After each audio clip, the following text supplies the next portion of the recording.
Hey everyone, and welcome to Impctrs Out Loud. My name is Tracy V. Allen. I am the host of Impctrs Out Loud, and today we have with us Grace Lwanga.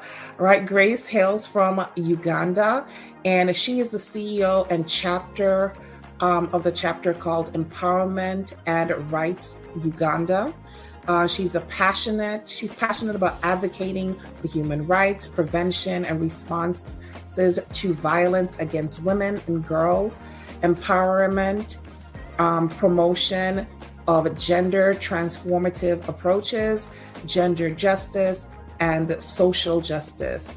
She believes in that her platform would be an excellent venue my platform would be an excellent venue to share her work and her vision.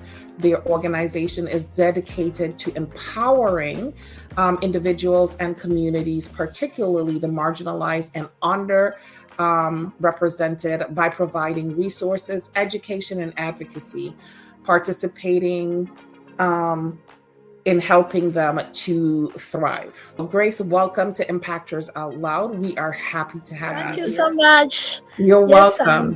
Is there anything that I missed in your short bio that you want to elaborate on? Yes. Go ahead. I've been in this work. I've done this work from the time I was a child. Oh, wow. But professionally, 24 years. But before the professional work, from the time I was a child, that's the time I've been doing this work. So explain to us, when you say you've been in this work from the time you were a child, how does that work? What were you doing as a child that transitioned into what you're currently doing today? As a child, in Uganda and Africa, I grew up in a polygamous home. Oh, really? Yes, very polygamous. Yes. Okay. And my mother was, at time came, she remained the only wife in the home with over 34 relatives, and only 4 of us were her biological children. Okay. So you have 30 brothers and sisters? Yes, outside of your mom? Yes. That is an immense family. Wow. Oh my goodness. Yes. Wow. Because why did that happen? My father is not the biological father to them. He wasn't the biological father to them. Okay. But because his brother passed on, he was murdered, and his brother left 13 children. So he brought all the brothers' children to live with us.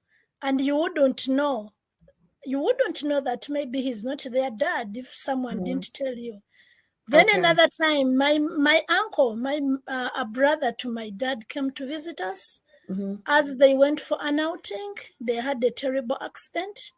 It's only him who died. So my mom and my dad survived.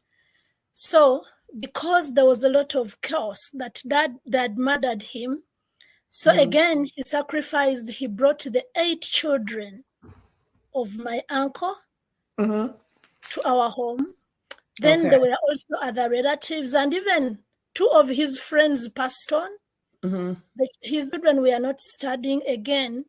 He brought them to live with us. So that is how huge the family was. So because of that, you see, if your mother is not the woman in the home, sometimes even when they talk to you, you feel I'm being mistreated. So I took on to support everyone, and I was the youngest. So I took on, yes, I was the youngest, and I was the only girl child for my mom. Oh, wow. So I took on to support everyone, to make sure people understand the housework, any violence, people to love education. It was that tough. But also, on the other hand, my parents served the whole community. They were community leaders. So women used to come and report their domestic violence cases. And I would sit in to listen. So there are moments I would even tell my dad after he has passed the judgment, I'm like, no. This is unfair to this woman. Actually, when I was 8 years old, my dad told me, you better work hard, you study law, and go and protect all the women in the world. So you will be this different person to be there for women. And actually, I didn't study law because he passed on, but I'm happy that I've grown. I grew the passion today that I'm able to support women. And beyond that, at a time when there was a lot of HIV in Uganda, I think Uganda was one of those spotlight countries with HIV. Yes. AIDS. So my dad succumbed to HIV AIDS. Oh no. So when I heard about it from another woman, actually from a community woman I had supported one time, I sat down my mom and told her about education. My mom didn't go to formal education. She never had formal education, but the church, that those teachings of the church. So I sat her down and I told her, while at school, this is what it means. This is HIV AIDS. So for you, if he comes back, first demand for testing. If he refuses, please don't. And my mom said, Grace, I'll listen to you. I'll take your word.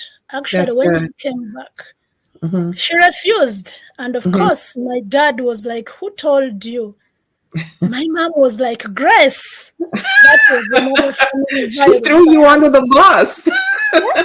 You know, and that happens a lot with women. So at one time I was like, why could she really give me in? Right. You see women and their husbands. Women love their husbands. They would do anything to like tell them the truth, protect them. So I was like, but why did you? So she was like, I know he loves you so much, so I knew he wouldn't harm you. But he was mad. My dad was mad. He even stopped paying my school fees. He said, he will not. And he told his sisters about that issue. The whole clan sat. They disowned me. You know, I had to go to the town and look for friends. Yes. So they are like, that child is a very terrible child, you know. But I would sneak in and check on my mom, and my brothers. So at one time, I just decided to come home. So because of that, I had to work hard to look for my own school fees. I would go and work for people, and then they would pay me, save. I would stay away from school like 6 months, then go back. So why did I really want to stay in school? Because I had lived in the village, I'd seen young girls who had gotten into child marriage. They really suffered. Is that something still widely practiced in Uganda? Yes, it is. It is. Really? Yeah, it and is. accepted? Socially. Socially. Culturally, yes. And also culturally. And when you say child marriage, how young are these girls? Because I'm assuming it's girls and not boys. No, girls. Actually, girls below 18 years. But even as young as 13 years, 11 years. Yeah, because. And how old are these men that they're getting married to? Not that it matters, but you know, just for reference, how old are these 40 men? years, 50 years. What? You can find a 50-year-old man marrying a 15-year-old. Oh my God. Yes. And that even without minding, like she can even be the fourth wife, the sixth wife. It's okay.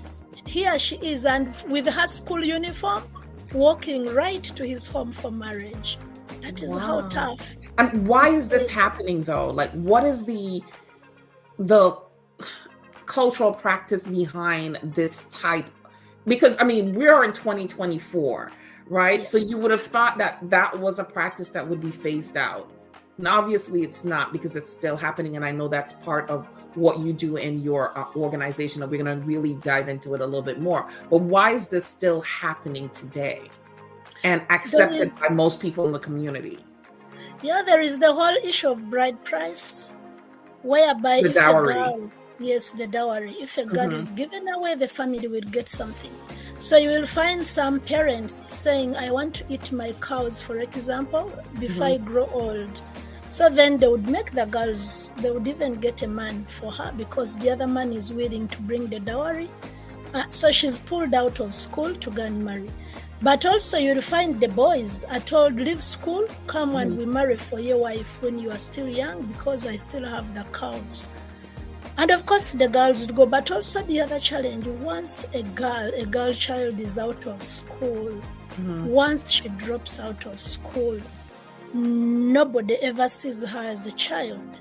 She's seen as a woman in most cases, ready for marriage. But also the breasts, some people look at the breasts and they're like, oh, this one is mature. And of course, poverty is the other issue.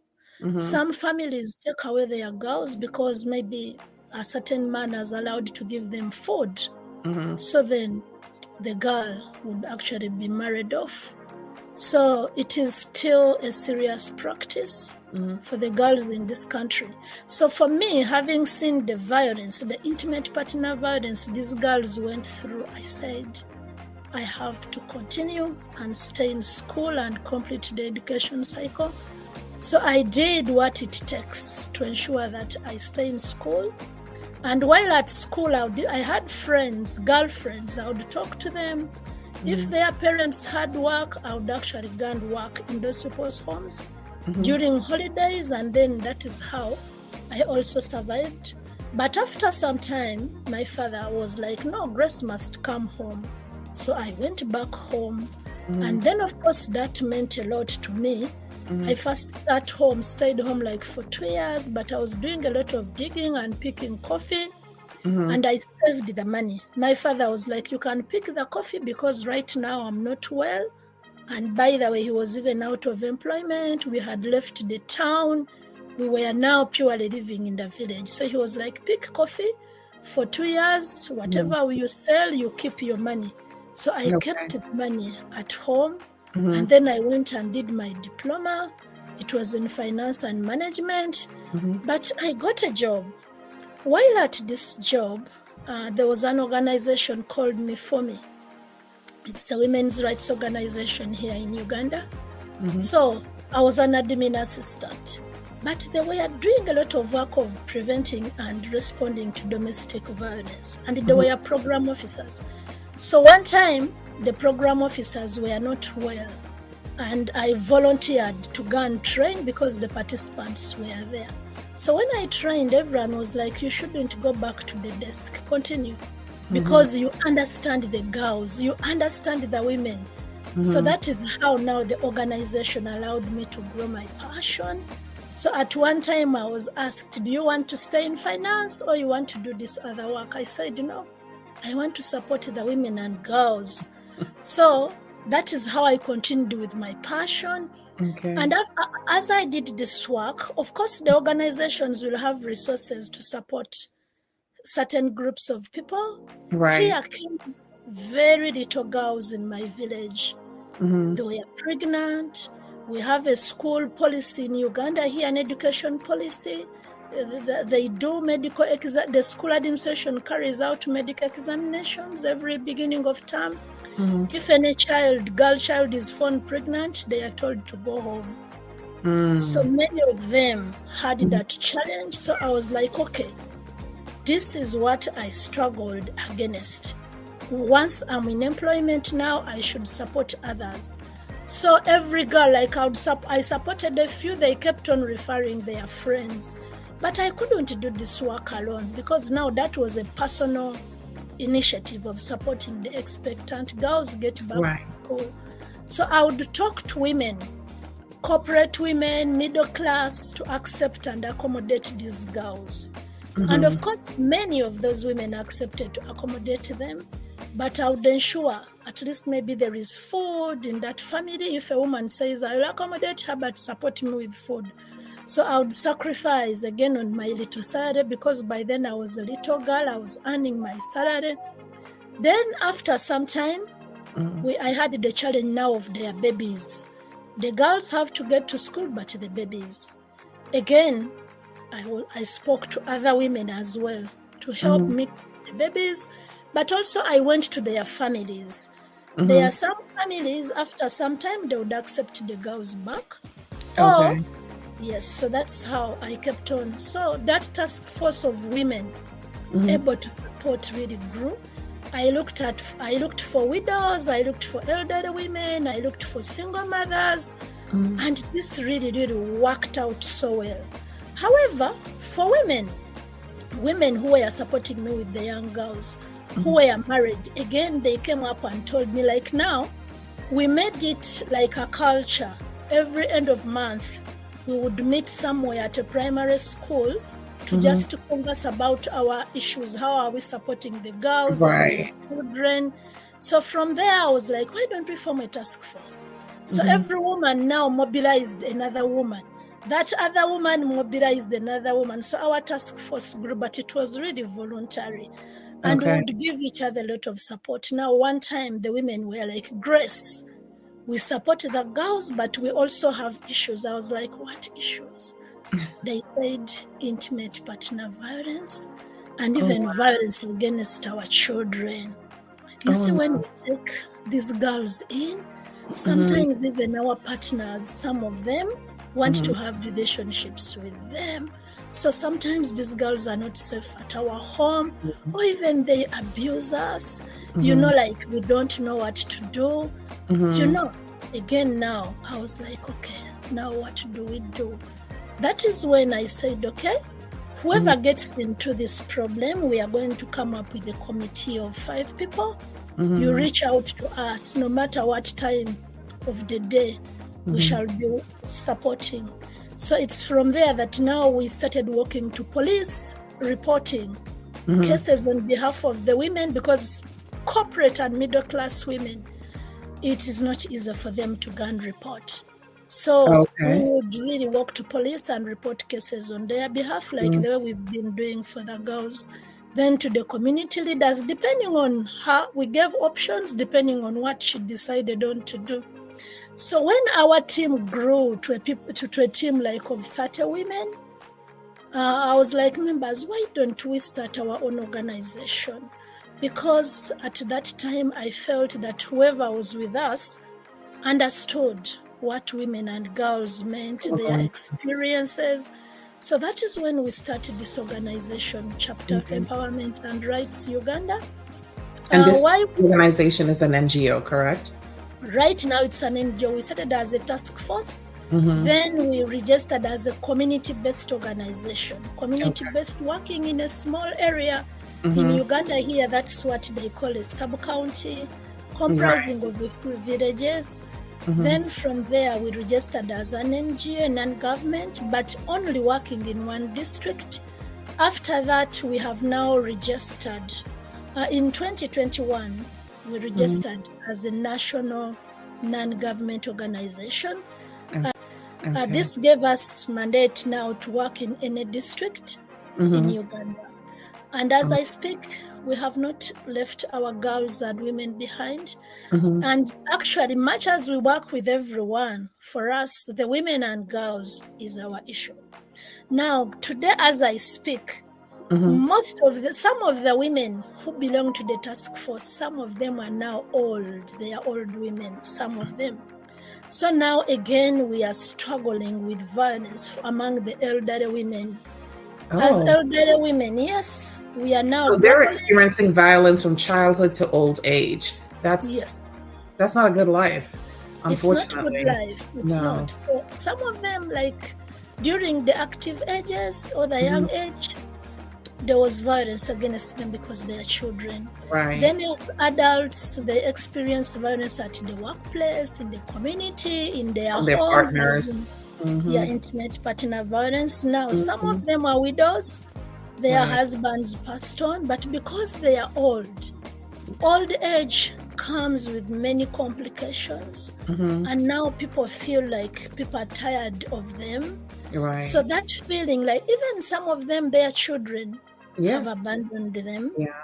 I think that's an issue all over, though.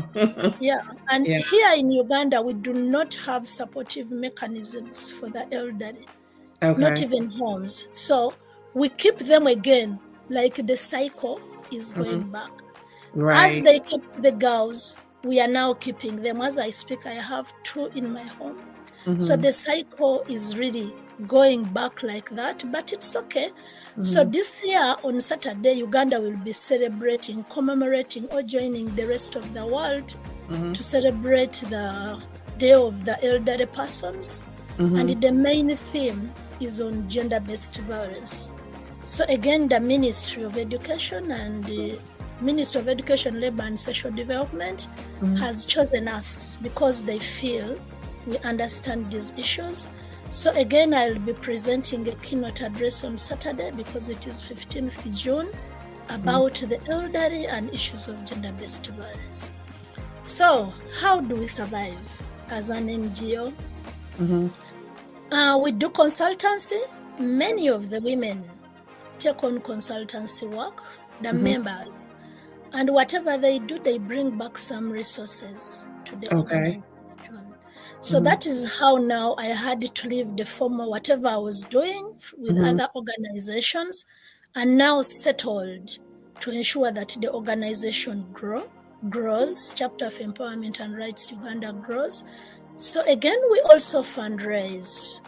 We write proposals to look for resources. We reach out to people. So whatever we get is what helps us to keep the work going. During COVID-19 pandemic again, that I think that really hit us hard because we had a number of lined up people to give us support, but because of COVID, that wasn't possible. But San Diego, the Kroc School, Institute of Justice and Peace, that is San Diego University, came up and gave us some resources to establish referral networks. GBV, gender-based violence referral networks, and really that worked well for our women and girls because we were able to print cards, we were referral cards, we were able to connect them to government departments that offer services, but also to civil society organizations. So today may be a little what we do. We have continued with our work on prevention and response to violence against women and girls, but we also work with government to really, because government has economic empowerment programs. So yes, we are supporting government to ensure that girls and women are not left behind, because we know our women do not have sureties, they are really poor. So we are like, okay, how can women groups access government resources? But also we bring on board issues of violence when it comes to economic empowerment, so that government is aware that if they are going to give women money, certain things, empowerment must be done to the women before they give them money. We also do a lot of advocacy at community level, because over time, we have learned that even what communities call small is very big to women. Women are battered, women are blamed, and we have lived seeing all these many things. That is why you see that still in our programming, we never leave that behind. And generally what we look at is the whole transformation of a person. Over time, what we have learned is that even if someone is free from violence, that is not enough. So that's what I wanted to ask about. So currently, how many women and children are you housing? Currently, we are supporting 300. Okay. At one location or at various locations? Various locations, because we don't have a home.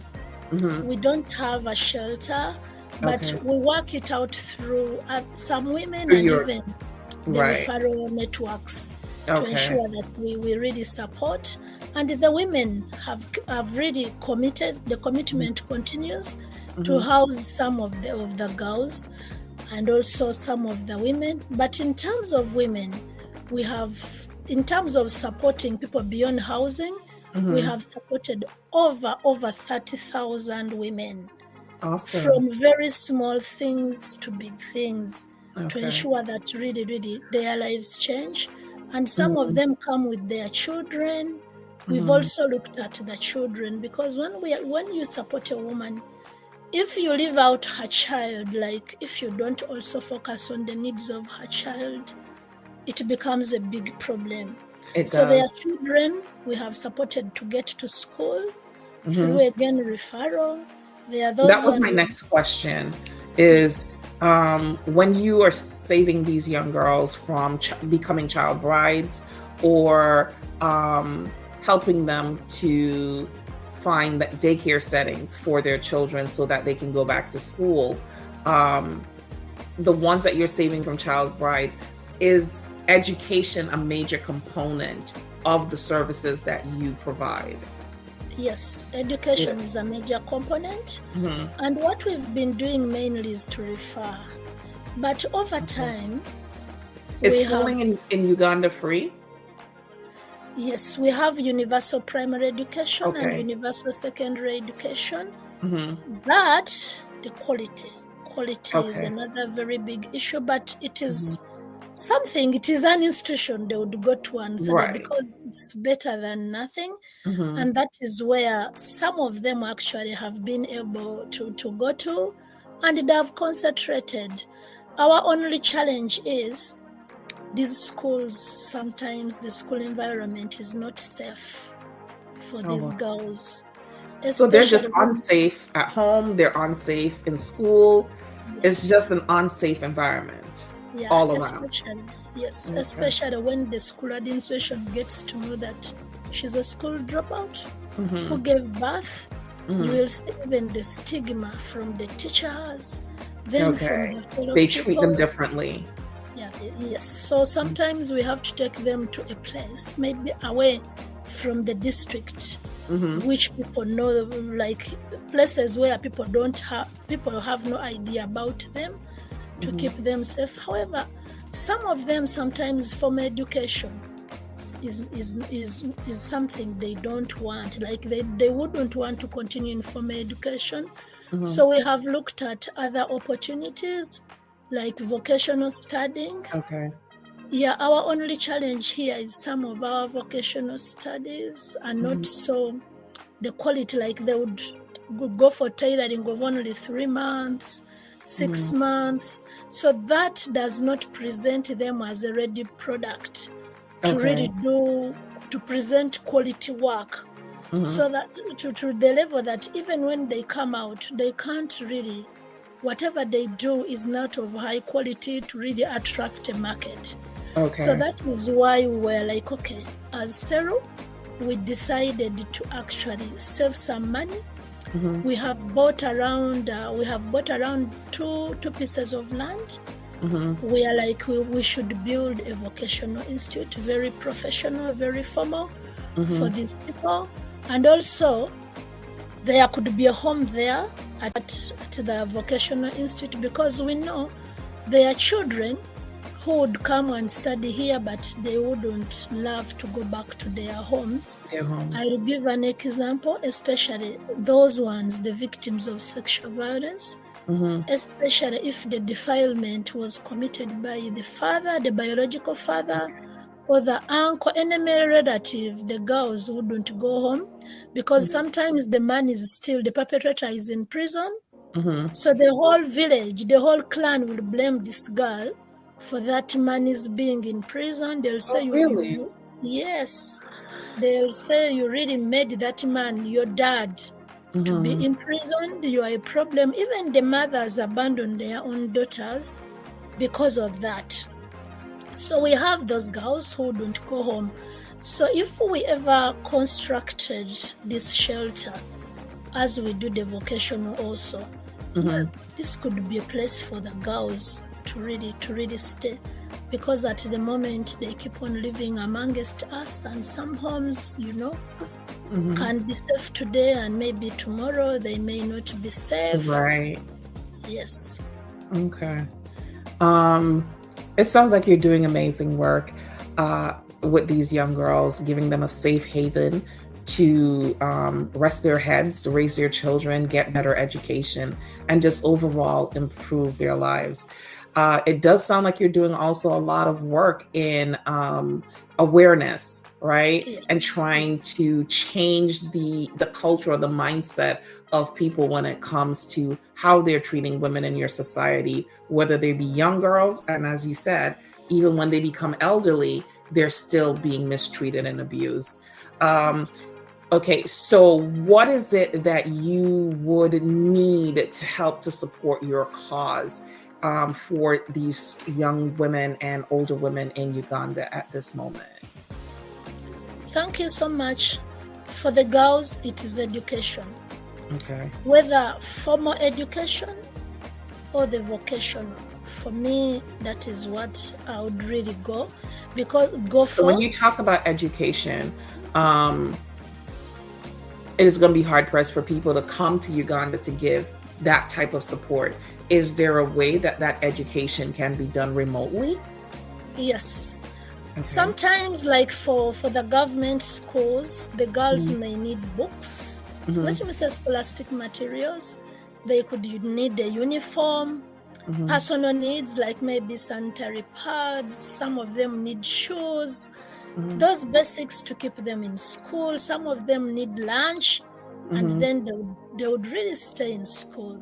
Okay. And then for the vocational, of course, we would need things like maybe sewing machines, maybe if they are doing courses in plumbing, the whole vocational school.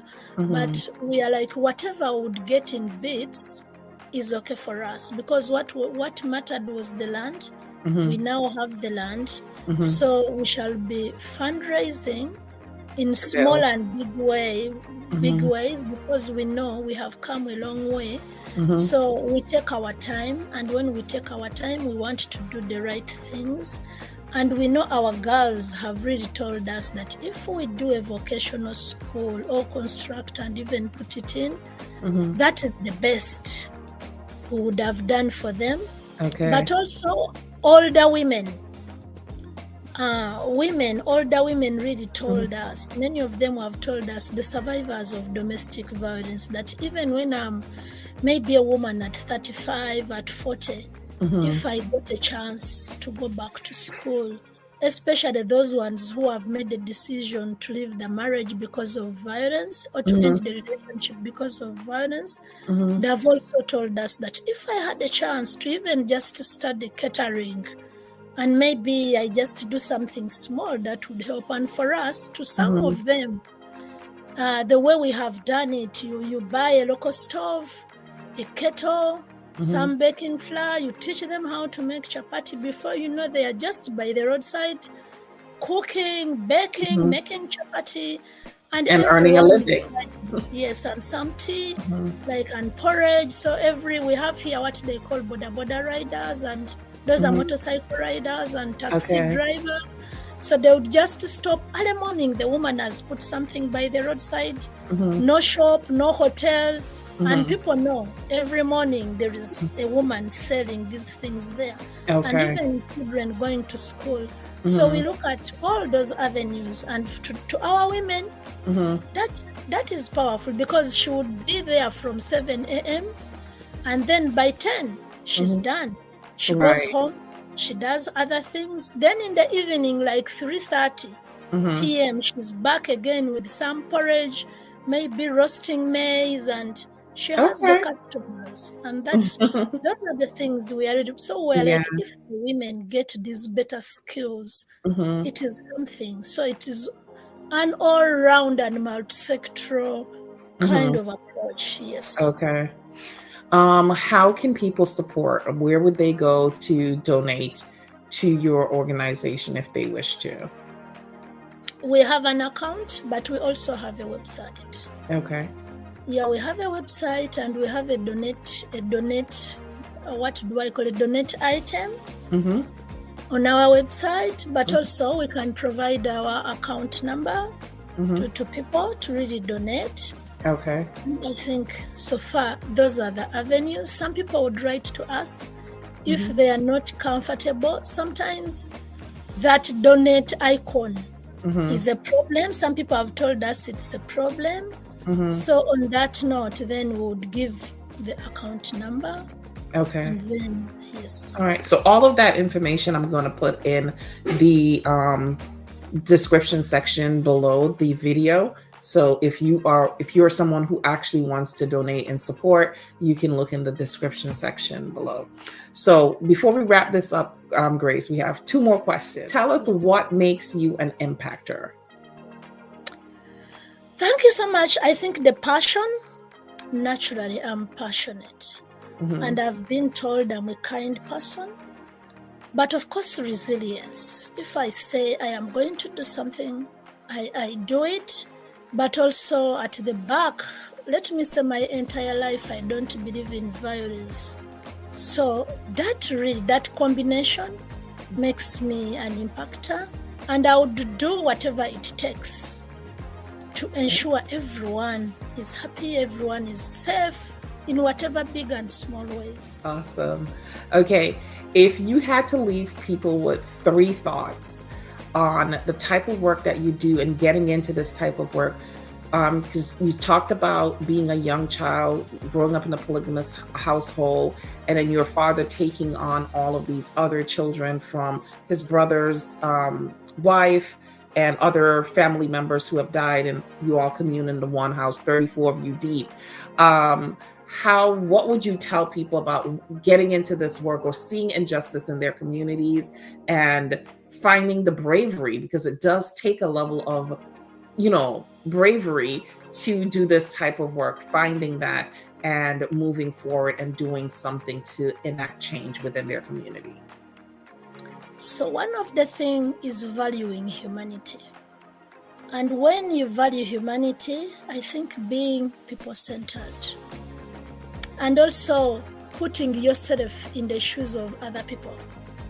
Like just sitting and imagining, if what I'm going to do to this person, if it was being done to me, and for me, by the way, that has kept me moving. What will really happen? But also the issue of self-care. At the end of the day, as you support people, taking off time to do a reflection. How did my day go in this action? Did I do the right thing? And holding yourself accountable, but also giving back to yourself by taking on a lot of wellness for yourself. Sometimes if it means crying, there are moments I have cried. Right, I can imagine. With the kind of work that you do, I can see you breaking down, just going, another girl yet again, I can see that. Yes, sometimes I've cried, especially when you get to a scene and a woman has really been murdered. I have cried at such scenes. You reach, she's really murdered. Everywhere she has been cut. I've cried. There was a moment we had to exhume a dead body of a woman, but I was like, she has to get justice. Women just came and said, Grace, you were here, but some woman has been buried. She was expectant and the husband battered her. She passed on and they are saying it's poison and the whole world is blaming her. They've even, dignity for the dead. They really embarrassed her that she had really taken poison. I was like, no way. We have to get police. They exhumed the body only to find a very deep cut on her head, her stomach. So that is how we changed the narrative and said, no, she wasn't murdered. So, sometimes even the moments you work, but get back home and you really mourn, you cry. For me, that is also part of self-care. But at the end of the day, doing what your heart wants. It's really fulfilling. Yes. Yeah. All right. Well, Grace, thank you so much for joining me today on Impactors Out Loud. I really enjoyed hearing your story and all about the women that you support in Uganda, women and girls that you support in Uganda. The story is heart-wrenching and inspirational all at the same time. So again, thank you for joining us here today at Impactors Out Loud. And again, this is Grace Lwanga from Empowerment and Rights Uganda. I'm going to drop all of her information in the comment section, the description section, so that you can go ahead and learn more about the organization. And I hope that you guys, if you have it within you, you have the disposable income to donate to this organization so we can save the lives of more young women and elderly women and get them the type of education that they need so that they can empower themselves. Thank you again for joining us. Bye-bye. Thank you so much. Bye.